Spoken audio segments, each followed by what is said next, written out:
The man accused of killing United Healthcare CEO Brian Thompson. We're talking, of course, about 26-year-old Luigi Mangione. On November 24th, we allege that the defendant arrived in New York City to murder Brian Thompson. Especially the way it was done, it was so bad, right in the back. Listen, I haven't seen any evidence that says that he's the shooter, so... And maybe it's fake news, I don't know, it's hard to believe that. The man accused of killing United Healthcare CEO Brian Thompson. We're talking, of course, about 26-year-old Luigi Mangione. On November 24th, we alleged that the defendant arrived in New York City to murder Brian Thompson, especially the way it was done. It was so bad, right in the back. Listen, I haven't seen any evidence that says that he's the shooter, so and maybe it's fake news, I don't know, it's hard to believe. That lawyer reveals explosive details in Luigi Mangione case. Ladies and gentlemen, today we uncover the startling revelations made by Luigi Mangione's defense attorney, details that could potentially alter the entire course of this case. What has been uncovered? What new information is coming to light? This isn't just another legal proceeding, this is a critical moment that challenges the very foundation of our justice system. What you're about to hear will make you rethink everything you thought you knew about this case. Stay with us as we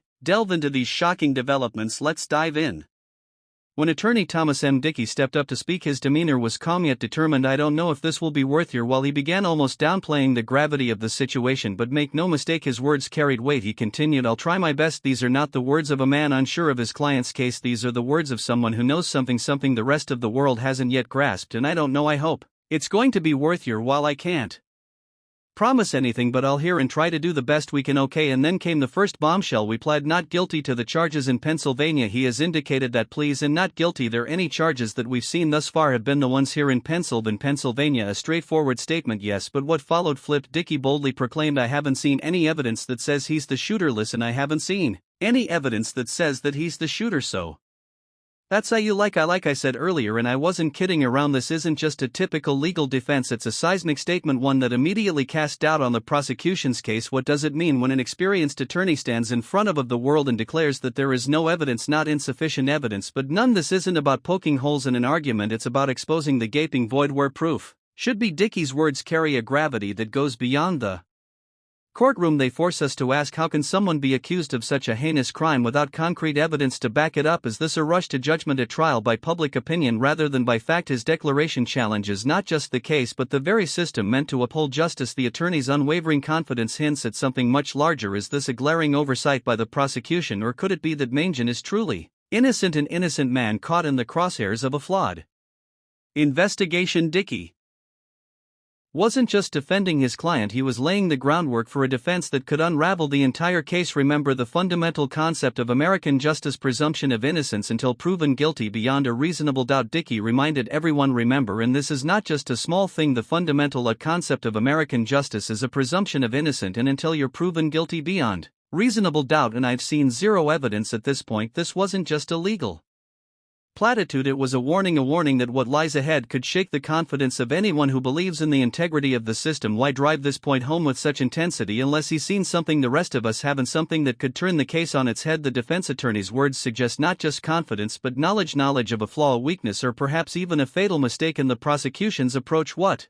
exactly does Dickey know that we don't? Whatever it is, it's clear he's ready to use it to his client's advantage, no matter how disruptive it may be to the prosecution's narrative. Mangione's courtroom demeanor has sparked widespread debate, with reports claiming that he was seen smiling and even laughing during key moments of the hearings. For some, these observations are jarring. How could someone accused of such serious charges appear so cavalier? Was it a sign of arrogance, a lack of remorse, or something more calculated? Critics pounced on the imagery, painting Mang as unrepentant, a man who seemed almost dismissive of the gravity of the accusations against him. But Dickey, as sharp as ever, didn't let these narratives go unchecked. Use your common sense, he retorted. If you or a loved one were in his position, you'd experience a range of emotions. Use your common sense. If you put yourself in your loved one in that position, it's natural, I think, to go through many emotional states. As far as him not talking, as long as I'm going to be a lawyer, I'm going to do all the talking. It's a bold rebuttal aimed at reframing the narrative. Far from being smug or indifferent, Dickey argued that Mangione's behavior was entirely human. Smiling, laughing, or even appearing calm under the circumstances could be a defense mechanism, a way to cope with the immense stress of standing trial. And let's not forget the context here. A courtroom is a high-pressure environment. Mangioone is in the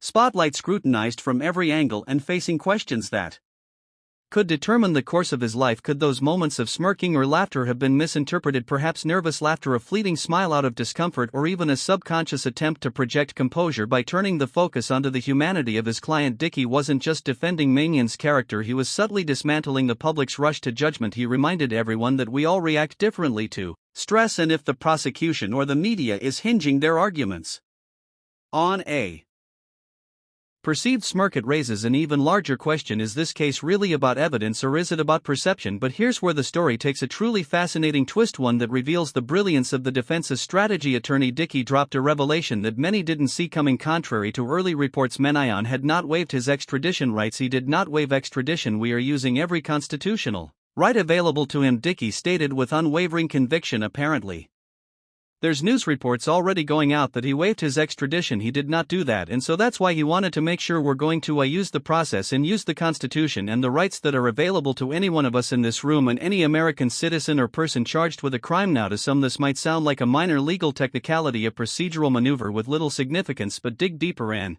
you'll see why this move could change the entire trajectory of the case. By refusing to waive extradition, Mangione's defense team is forcing the prosecution to play by the book. Every piece of evidence, every document, every legal claim must now be meticulously prepared and scrutinized before Mangione can even be moved to another jurisdiction. It's not just a delay tactic, it's a calculated power play designed to expose any weaknesses in the prosecution's case. This move also buys critical time for the defense to analyze every accusation, question every detail, and build a counter-narrative that could dismantle the prosecution's claims before they even get a chance to take the next step. In a system where rushing to judgment can lead to devastating consequences, this isn't just strategy, it's survival. And think about it: if the prosecution truly had an airtight case, why should this delay matter? The fact that they now face additional hurdles could reveal something much more telling: that their case might not be as solid as it appears. Could it be that the prosecution is unprepared to meet the rigorous demands of an extradition hearing? Or worse, could it be that the evidence they claim to have isn't as concrete as they'd like us to believe? Dickey's move sends a message loud and clear: his client will not be steamrolled by public opinion or procedural shortcut. "We are using every constitutional right available to him," he emphasized. "We wanted to make sure we're going to use the process and use the Constitution and the rights that are available to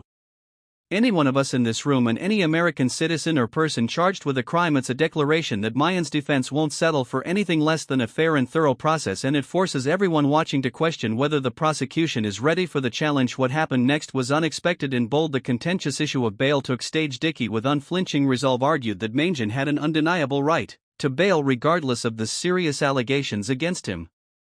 "Bail is a right," he asserted, cutting through the tension in the room. "Even if it's set at $100 million, it must be granted unless it's a capital case or first-degree murder. When you set bail, the judge could set $1 million bail, it could be $5 million bail, but damn it, you get bail. That's what you do." Since the crime, least what was set forth by the district attorney, was alleged to be a second degree. That's not life without parole, so I believe that the bail should have been set. This wasn't just a legal technicality, it was a fundamental question about the justice system's integrity. Dickey's point was clear and provocative: how can anyone, no matter the accusation, be denied bail when the evidence against them, as he put it, was non-existent? His argument was as much about principle as it was about moan. Dickey reminded everyone that the presumption of innocence is not just a lofty ideal but a cornerstone of the law. "Pretend you're the one in the spotlight," he said at another point, driving the message home. "Pretend you're the